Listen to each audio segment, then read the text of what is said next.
66 different groups organized this day of protest, from unions to community groups and advocacy groups. They're concerned over the mayor's proposed cuts of 4,100 teachers and worried about the elimination of services to the poor. They were also angry over Wall Street's role in causing the recession and the subsidies and tax breaks organizers say banks receive. I think that it is unfair that we are in a condition where we're threatening to lay off teachers and daycare centers and those here at Wall Street that received all of the benefits of the recovery and the stimulus have not invested in this city.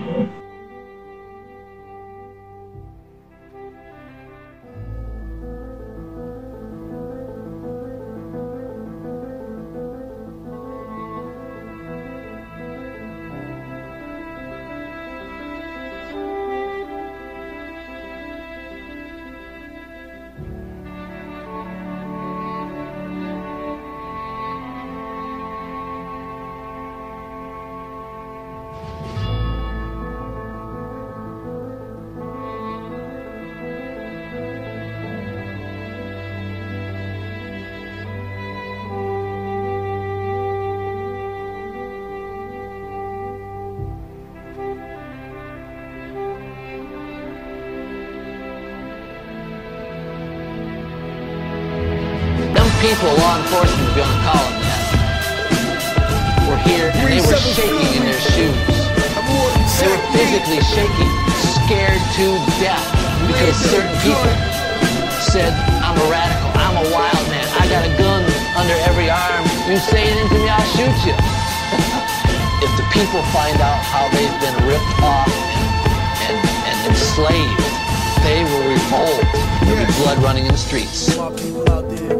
Lock and load. This is the place where cops are rushing a building. Paramilitary death squads murder your children. Empty shell of a man, licking shots in the air. Soldiers dying out there, but nobody cares. Prepare for the future, but make note of the past. Or be condemned to live it again and get blast. Class warfare, kept out of the news. Replaced by corporations' political views. Cause this is where the guns are manufactured and sold. The land that was stolen, stripped of all of its gold. Old timers on a deathbed, speaking of wisdom. Immigrants crucified by conservative Christians. And we all got freedom to die in the street, but the difference is more of us die in a week than they die in a year. I made it clear where I stand when the line is drawn, but now the line is gone and nigga, anything goes. The land where the guns don't let anything grow. And what the fuck you niggas know about living in hell? You're not built like me, you never lived in a cell. You never gambled with your soul, fuck the ice in your hand, gun in your palm, but you got a nigga's life in your hand. Young man, just remember that slice in a gram is a bloody game, like throwing mice in a fan. My words flow like the rivers that's west of Iran, the fertile crescent moon with the star in the middle. I reveal the depth of history, scars when I scribble. I gave you the world, and I ain't even charge you a little. The martyr is crippled, the prophets are dead and buried, but the message is simple, and it's not written down in holy books as a riddle. Now we running through the streets, starving on that guerrilla warfare. My people stuck in a guerrilla warfare. Innocent children screaming in tears. You acting like the army ain't brought hell here. Military industry having a swell year, swinging again and lying in heaven, living off a blank check after 9/11. But I'ma have to. I'm mad. Got to get back. I need some get back. Payback. We have been awarded the Humanitarian Strike. We live in New York City, and we are very happy to have you. We also have our very own Herb Boyd, and we see him up and down Harlem all the time, and he's always in my office, so we absolutely love him.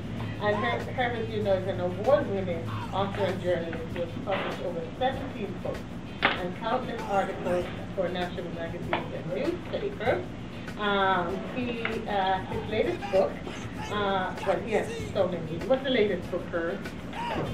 Never do any damn thing to me. Again, my name is Herb Boyd, and I usually use the activist, author, journalist, and teacher as a part of my MO. I've met Dhoruba. I just missed meeting him many years before, because I lived in New York back in the late 50s, early 60s, and then in the middle 70s, 1978. I lived here for about 6 months, and I came back to stay. I've been here now since 1985. New York Harlem has been my home.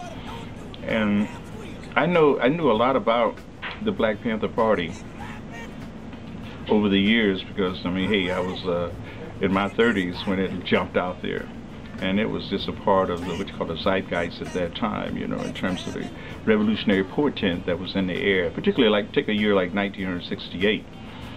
And again, you're referring back to TJ's book, falls right into that period of time when it was a very, very active and vital political cultural scene. So you had a lot of that going on in the 1960s, 1969. And of course, that's at the, as you might call the nadir of the Black Panther Party after the attack on them, a very concerted attack with COINTELPRO, the counterintelligence program that was orchestrated, I should say authored and orchestrated by J. Edgar Hoover and the FBI. And in 1974-75, I was in East Africa, and I ran into a number of Panthers over there. And one of the people they talked about more than any other was Michael Setoweo Tabor. I mean, he talked a lot about Dhoruba, because Dhoruba and Michael were like right in the center of the Panther 21 situation. And this is when 21 members were arrested and arraigned and thrown behind bars and waited, and at the end of all of this, they had one of the longest trials in New York history. A very good book on that is by Murray Kempton called The Briar Patch. And Dhoruba was one of those who stood out. After you read The Briar Patch, you could see the strength of his personality and his determination to be a leader at that time, and why he was so dangerous to the law enforcement agency and what he represented, because it was strong, anti-imperialist, anti-capitalist, anti-police brutality, and just stood for all the things in terms of representing a guerrilla urban warfare.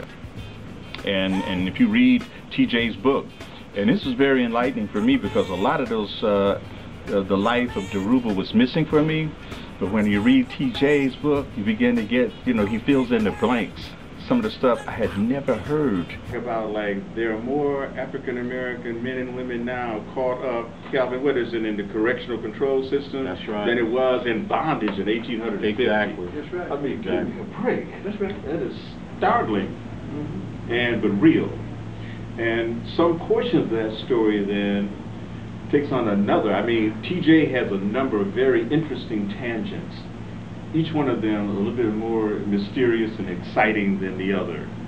And I was telling him earlier that you're reading this book about George Whitmore and Bill Phillips and Dhoruba, and it gets to a point to where you hope they all come together, you know, but they don't have to come together, because the parallel aspects of their lives begin to capture a very vital part of the urban scape that we live in, particularly from 1963 to 1973. I always figured one of my favorite years is 1968. Right, D? Right. Brother. In terms of the vitality, the energy, the kind of spiritual, political heaviness and consciousness of that time, you know, and it was global. It was all over the place. Right. It was almost impossible to avoid. You open the book up, he's talking about Dr. King, you know, being stabbed right up around the corner here with Bloomstein's. And that's enough to say, whoa, because again, like so many other aspects of the book, it's a little known discussion. I mean, the historians, they slip on so much of our history. As Dr. Clark used to say, the missing pages, our culture, our history, are the missing pages of world history. And you start kind of crystallizing that and reducing it, compressing it down to these many moments. It's become like the sands of time that TJ investigates with absolute thoroughness and meticulousness. We begin to talk about these three lives and how they, to some degree, reflect and capture the aspects of that particular decade. But I have the author and one of the protagonists here, and I think I'll just open it up, TJ, to you to begin with, if you prefer. Sure. God damn it! Trying to make it real. I wanted to come to New York City. I was born in Tacoma, Washington, which is kind of a mid-sized industrial city in the Northwest. I come from a big Irish Catholic family of 10 kids. and I'd gone off to college in Los Angeles. Went to a Jesuit college in Los Angeles, Loyola Marymount. But I had always done journalism in high school and college, and I'd always wanted to be a writer, but even more specifically, a writer who pounds the pavement, goes out into the world and gathers information and uses that to tell stories. And journalism became the focal point for me in my journey as a writer, and I always knew that that was at some point going to have to lead me to New York City. And so I came here in 1980, 81. I was 22 years old at the time, and I tried to rustle up work as a freelance journalist. And I also worked as a cab driver in New York, drove a taxi in the evening for 3 years in the mid-80s. And in many ways, interestingly enough, cab driving to this day remains, to me, as kind of a metaphor for what I do as a writer. The idea of venturing out into the city, dealing with all different races and classes, developing a sense of street smarts and ability to deal with the city on all levels. Anyway, so I was able to apply that to journalism, and I wrote about a lot of things, all kinds of subjects as a journalist, but I began working predominantly for an Irish American newspaper that had just started up in New York City in the mid-80s called The Irish Voice. And I covered politics and sports and entertainment and crime for them. And in the process of writing about crime, I stumbled onto the story of the Westies. The Westies were really the last of a long line of Irish American gangs and gangsters from the Hell's Kitchen neighborhood in New York City on the west side of Manhattan. And one of the main members of the gang had turned state's evidence against the gang and was testifying against them in court. And so I wrote a series of articles about the Westies, both what was happening in the courtroom as they were brought down by way of prosecution, but also the history of the Westies, the neighborhood they'd come from, and the whole tradition of gangsterism that they had grown out of. And boy, that was a great story I stumbled on, in many ways to the story of a lifetime. And that led to the first book that I wrote, which was called The Westies. And it did quite well. It did well enough that all of a sudden I was thought of as a crime writer. And that's fine with me. Even to this day, that's fine with me. Crime is an inexhaustively interesting subject. And but I've tried to stretch the boundaries of it. I've tried to stretch the boundaries of it a bit over the years. I've written about, I wrote another book about a Vietnamese gang based in Chinatown in New York City that operated up and down the East Coast. I've done a lot of journalism on different aspects of organized crime. I wrote about the roots of a Jamaican gang that was based in Brooklyn, and I traveled to Kingston, Jamaica, to trace the roots of that gang. More recently, I wrote an article about the narco war in Mexico and traveled to Juarez, Mexico, to investigate that situation. I wrote a book about Cuba, about the history of the U.S. Mafia in Cuba in the 1950s, in the years before the revolution.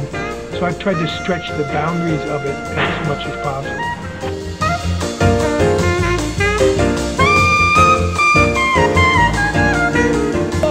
We're gonna put the fear of God in your ass when you come into our community. So when you come into our community, you talk polite. You act like you got some respect, because you don't know who might have your ass in the crosshairs. Yes, ma'am, I'm just investigating. Yes, ma'am. Instead of you bogarting, I don't need no warrant. This is my warrant. Huh? You go in and shoot a 50-year-old grandmother. Oh, my bad. Wrong drug then. It was next door. And what do? Al Sharpton comes out in the streets and say we ain't gonna shop for Christmas.